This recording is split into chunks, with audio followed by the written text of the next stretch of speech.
Euh, alors le sujet du jour, s'il fallait, c'est ID First. Et l'idée est la suivante, c'est de dire que ce que je constate sur le terrain, c'est que l'innovation manque de créativité. Bon. Alors une fois qu'on a dit ça, on va essayer de voir un petit peu ce qu'il en est. Et d'abord, je vais un peu me présenter. Donc Régis Guillet, la photo est pas terrible, le personnage devant vous et ce que vous voulez. Et donc j'ai créé un cabinet conseil dans le domaine de management de l'innovation en 2007. Et 2007, je ne sais pas si vous en souvenez, mais c'était le lancement de l'iPhone. Et je trouve qu'on a bien oublié cette date-là, et en termes de créativité, là, les gars de la police sont lâchés, vraiment. Et puis, le cabinet évolue, et nous sommes en train de travailler maintenant sur tout ce qui est transformation digitale. Et là, de nouveau, la créativité a tout son rôle à jouer. Pourquoi ? Parce que tout ce que l'on dit, par exemple, au niveau de l'industrie 4.0, tous ces nouveaux concepts sont à définir. Rien n'est écrit. Il y a encore beaucoup de choses à dire. Même s'il y en a plein ici qui en parlent, je peux vous dire que dans les entreprises que je côtoie, on est plutôt vraiment en logique de créativité en disant « bon sang, qu'est-ce qu'on va faire ?» Alors, le sujet de la discussion, enfin discussion, c'est moi qui vais parler, on ne va pas pouvoir échanger beaucoup, mais c'est de dire que l'innovation manque de créativité. Certes, c'est ennuyeux parce que la langue française nous donne tout un tas de vocabulaire sympathique, la créativité et l'innovation. Je ne sais pas si vous avez observé, mais on parle de créativité et d'innovation, et on parle surtout d'innovation en oubliant la créativité, c'est-à-dire qu'on parle Innovdia, qu'est-ce qu'il y a ? Ah, Innovdia, ça doit être innovation. Donc du coup, la créativité disparaît. Et ça, c'est un peu dommage. Et mon propos, ça va être de démontrer que la créativité est surtout et avant l'innovation. Ça va être ça le point important. Comment ça marche ? Lorsque vous avez un problème, une situation, une difficulté, c'est simple, vous allez rechercher des idées. Jusque-là, ça va. Et ce faisant, vous allez rentrer dans un processus qu'on dit processus de créativité. Jusque-là, rien d'extraordinaire. Si ce n'est que, en faisant cela, vous allez vous autoriser à voyager dans l'imaginaire. Vous allez vous autoriser à vous envoyer en l'air, entre guillemets. Ça veut dire que vous autorisez votre esprit individuel ou collectif à voyager dans des territoires où la réalité n'est pas forcément présente dans un premier temps. Ça, c'est extrêmement important. Donc ça veut dire que la créativité, c'est de la génération de l'intangible. Essayez de matérialiser une idée, vous verrez. La matérialisation de l'idée, ça viendra après, ça portera un autre nom. Mais on est dans l'intangible.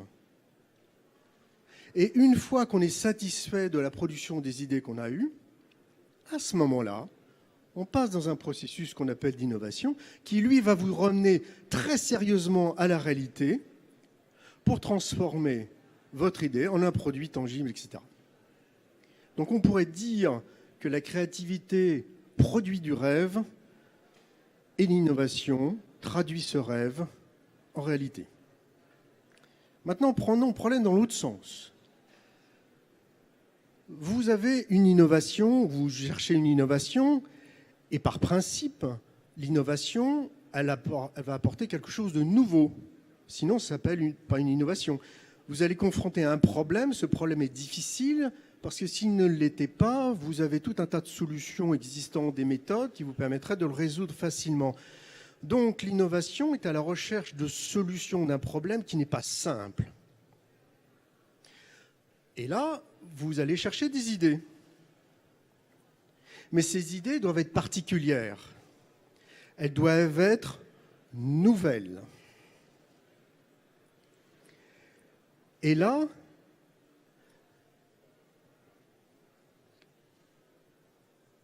j'ai un trou de mémoire.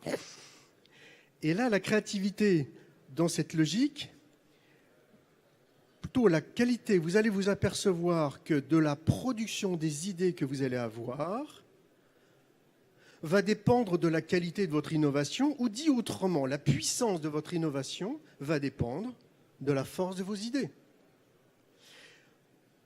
Et ça, c'est un point extrêmement important. En supposant que le mot de puissance d'innovation et de force des idées vous satisfasse, mais en tout cas, la force d'une idée est phénoménale, parce que c'est cette force-là qui va vous permettre d'aller jusqu'au bout de votre innovation. Alors, on a utilisé deux mots pour l'instant, créativité et innovation. On va essayer de proposer quelques petites définitions. Pas trop compliquées, parce que justement, il y en a beaucoup. Je vous en propose deux. Deux pour la créativité. Pourquoi ces deux-là? Parce qu'elles ont un petit caractère opérationnel qui me semble sympathique. La première, la créativité, c'est la capacité à combiner des éléments de façon inhabituelle et ou unique. Alors j'aime bien cette définition parce que c'est une bonne nouvelle. En fait, il n'y en a pas qu'une bonne nouvelle, il y en a deux. La première, c'est combiner. Tout le monde est capable de combiner des choses. Et d'ailleurs, c'est l'intérêt des séances de créativité, c'est justement de stimuler la créativité des personnes qui font partie de ces séances de créativité en stimulant leur capacité à combiner. Ça, c'est une première chose. Statistiquement, si on en sort, on dit que voilà, il y a à peu près 60% des gens qui sont créatifs, donc tout va bien. Et tout le monde est capable de le faire. Deuxième définition. C'est une production d'idées. La créativité, c'est la capacité de produire des idées, nouvelles bien sûr, mais adaptées. Adaptées à un contexte donné. Donc, qu'est-ce que ça veut dire opérationnellement? Ça veut dire que lorsque vous êtes dans des logiques de process de créativité, il ne s'agit pas de produire des idées comme ça, pour le fun, mais ces idées-là sont adaptées à une solution donnée. Donc là, nous avons deux définitions qui sont extrêmement intéressantes. Allez, une petite définition sur l'innovation. Alors, si vous vous amusez à regarder les définitions qui existent sur Internet, vous en avez à peu près une centaine sur le mot innovation, donc on n'est pas bien aidé. Je vous en propose une seule. Une seule, de nouveau, qui me semble pragmatique, qui est de dire l'innovation, c'est un processus qui vous permet de passer de l'intangible au tangible. C'est un processus qui permet de transformer une idée en un produit, service que vous voulez, avec un succès commercial à la clé. Là, si je me limite à l'innovation dite économique. Ça veut dire que j'associe dans le mot innovation le mot succès commercial. Ça veut dire que toute innovation qui ne trouve pas son marché, ça s'appelle un flop. Ça veut aussi dire que l'innovation crée son marché, et non pas l'inverse, comme beaucoup de personnes le croient. C'est l'innovation avec, de nouveau, sa puissance qui va faire en sorte que le marché existe. Alors, comment ça se vit sur le terrain, la créativité? Eh bien, j'ai observé trois choses. La première, les entreprises ont une sorte de frénésie, de rapidité qui ne vous surprend pas. C'est-à-dire qu'ils lancent leur processus d'innovation avec les premières idées qu'ils ont trouvées. Petite séance de créativité tranquille, rapide, courte, et puis après, on part en processus d'innovation. Mais en fait, qu'est-ce qui se produit en finale? Ça se produit des projets qui sont insipides, qui disent rien. Alors pourquoi? Il y a beaucoup de raisons, je vous en propose deux. Le sacro-saint pragmatisme et la précipitation. Le pragmatisme, c'est du concret, du concret, du concret. Et combien de fois j'ai entendu dans les entreprises, dans les séances de créativité, on y perd son temps. Très bien, allez-y. Mais en final, vous allez produire des projets qui sont pas très, très intéressants. Et la deuxième, la précipitation. On veut aller tout de suite à la fin de l'histoire. Or, on s'aperçoit que les idées demandent de la maturation. Il faut que ça fasse son chemin. L'exemple que je cite souvent, c'est la pâte à crêpes. Il faut la laisser reposer. Il faut que l'esprit revienne dessus, et ainsi de suite. Ça, c'est le premier constat. Le deuxième constat, c'est que les entreprises font des grandes messes d'innovation. Plutôt des grandes messes de créativité. C'est-à-dire, ça y est, on va organiser des grandes séances de créativité, on va créer de grandes attentes chez les collaborateurs, et hop, on y va. Youpla. Et à la fin, rien. Le soufflet retombe. Rien ne se produit. Pourquoi ? Alors là aussi, il y a plusieurs raisons. Je vous en propose une. Souvent, ce qu'on constate, c'est que les entreprises ne sont pas elles-mêmes préparées à recevoir de nouvelles idées. C'est-à-dire qu'elles s'autocensurent. Qui dit autocensure nous amène au troisième point, qui est l'innovation disruptive. Alors ça, c'est génial, l'innovation radicale, ce que j'appelle le Saint Graal. Tout le monde aspire à avoir une innovation radicale. Statistiquement, c'est quelques pourcents des innovations au monde. Mais comment ça se passe ? On a des super séances de créativité, on a des collaborateurs qui produisent des idées absolument extraordinaires. Et ces idées-là, elles ne dépasseront pas la salle. Pourquoi ? Parce qu'elles décoiffent. Elles se heurtent à ce fameux conduite du changement, qui est terrible. Elles se heurtent au conformisme, qui est absolument incroyable dans les entreprises, pour tout un tas de raisons. On veut bien changer, mais pas beaucoup, un tout petit peu. Donc la créativité, elle a du mal, la petite mère. Alors, on pourrait dire, il faut faire quelque chose, quoi. Faut sauver le soldat créativité, parce que Ryan, ça veut rien dire, mais créativité, ça veut dire quelque chose. Donc il faut lui faire quelque chose, à ce gars-là. Alors, une petite histoire, c'était dans le cahier des charges du talk show, c'était de raconter une histoire. Alors j'en ai une, tiens, justement. Donc la semaine dernière, j'étais à Mayotte pour le boulot. Je répète, j'étais à Mayotte pour le boulot, parce que chaque fois que je dis ça, on rigole, parce qu'on croit que j'y vais pour les vacances. En fait, l'idée, c'est que Mayotte s'est lancé dans un grand programme de stimulation de son économie par l'innovation. Il faisait appel à un expert, moi en particulier, enfin non, il n'y a pas que moi, sur les aider à réfléchir sur ces questions-là. Alors Mayotte, peut-être en avez-vous entendu parler, pas forcément bien, avec tout ce qui s'est passé au niveau du premier semestre sur les grèves. Il y a eu des tremblements de terre. Enfin, la pauvre petite île est bien malmenée.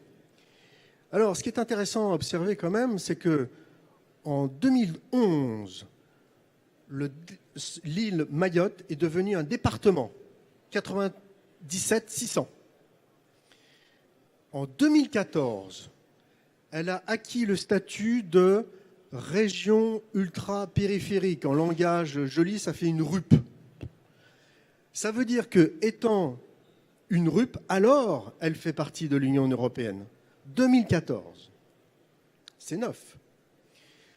Le conseil départemental de Mayotte a décidé de créer une agence qui s'appelle l'Agence du développement de l'innovation de Mayotte, la DIM. Décision 2016, opérationnelle, fin 2017. J'y étais la semaine dernière pour la première séance des journées de l'innovation. C'est du neuf. Alors pourquoi je vous en parle ? Pour vous dire que le terrain, il est vierge. Ici, en métropole, on parle d'écosystème de l'innovation. C'est déjà, rien qu'on a dit ce mot-là, c'est extraordinaire. Là-bas, il n'y a rien. Il n'y a rien. Il y a simplement des idées. Et j'ai rencontré des gars, des porteurs de projets, qui avaient une foultitude d'idées, avec en tête des projets très innovants. Facile démonstration de dire que l'innovation vient après la créativité. Donc, qu'est-ce qui va se passer chez eux ? Comme ils vont être partis, l'année prochaine, il va y avoir la construction de la première technopole à Mayotte, le terrain est déjà défini, etc. Eh bien, cette créativité qui est déjà là va être, entre guillemets, les choses ne sont pas si simples que ça, facilitée pour aller, plutôt que l'innovation va être facilitée par cette créativité qui est sous-jacente, qui est déjà là. Alors juste, vous pourriez vous poser la question, mais pourquoi ?